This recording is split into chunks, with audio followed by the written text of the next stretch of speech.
I was 18 years old when I got married. I belonged to a very conservative family, a Baloch family, where good daughters never say no to their parents. My father wanted me to get married, and all I said was, if that makes you happy, I'll say yes. And of course, it was never a happy marriage. Just about after 2 years of getting married, about 9 years ago, I met a car accident. Somehow my husband fell asleep and the car fell in the ditch. He managed to jump out, saved himself. I'm happy for him. But I stayed inside the car and I sustained a lot of injuries. The list is a bit long. Radius ulna of my right arm were fractured. The wrist was fractured. Shoulder bone and collarbone were fractured. My whole rib cage got fractured.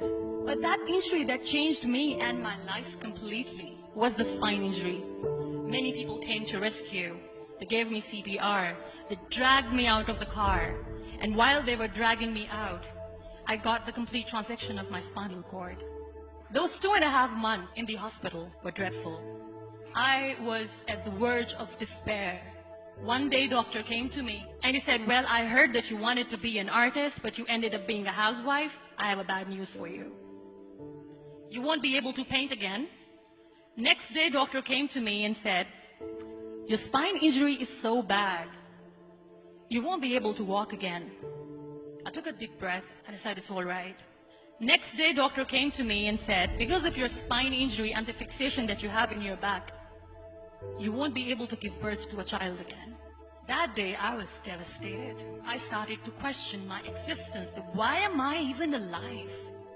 So what kept me going was, one day I asked my brothers, I know I have a deformed hand, but I'm tired of looking at these white walls in the hospital and wearing these white scrubs. Bring me some colors, bring me some small canvas. I want to paint. So the very first painting I made was on my deathbed, where I painted for the very first time. What an amazing therapy it was. Without uttering a single word, I could paint my heart out. I could share my story. People used to come and say, what lovely painting, so much color. Nobody could see the grief in it. Only I could. And that day I decided that I'm going to live life for myself. I am not going to be that perfect person for someone. I am just going to take this moment and I will make it perfect for myself. That I'm going to fight my fears. So I wrote down one by one all those fears. And I decided that I'm going to overcome these fears one at a time. You know what was my biggest fear? Divorce. But the day I decided that this is nothing but my fear, I liberated myself by setting him free. And I made myself emotionally so strong that the day I got the news that he's getting married, I sent him a text that I'm so happy for you and I wish you all the best. And he knows that I pray for him today. Number 2 was, I won't be able to be a mother again. And that was quite devastating for me. But then I realized there are so many children in the world, all they want is acceptance.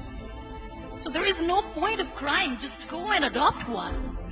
And that's what I did.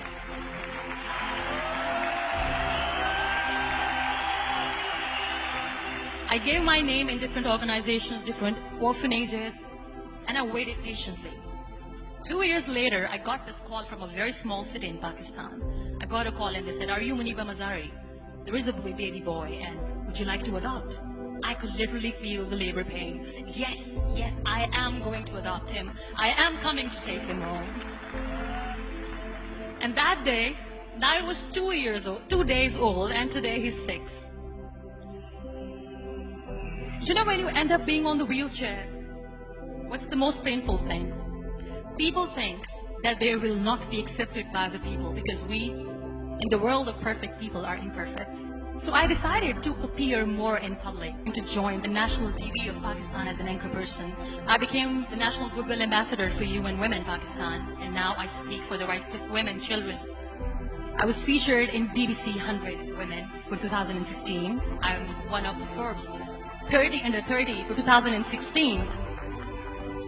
So when you accept yourself the way you are, the world recognizes you. It all starts from within. We have this amazing fantasy about life.